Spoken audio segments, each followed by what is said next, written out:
Today we're showing you a 2020 John Deere 4052M tractor. It's a four-wheel drive tractor with a 400E front end loader.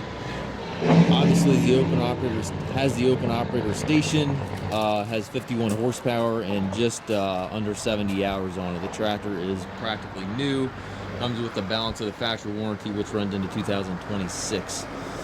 It does have the John Deere stock quick attach here under bucket, quick attach.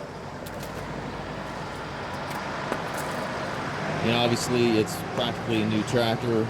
Tires, excuse me, have the pips on them. Loader control right here within easy reach.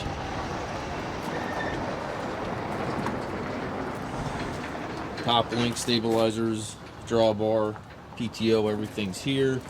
You still see the barcode imprinted there on the tire. Again, practically a new machine, 2020, just under 70 hours. It does have the gear transmission with the power reverse, so the power reverser is located here in the steering column.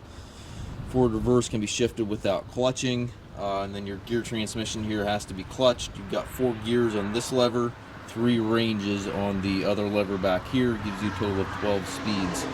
Also have your 4-wheel drive lever and your park brake handle right there on the left. We do take trades. We also offer financing for qualified customers. We also can arrange delivery anywhere here within the U.S. If you have any questions regarding this tractor or any of our other used machines, we have approximately 150 used tractors on our yard. Please contact us at Mast Tractor.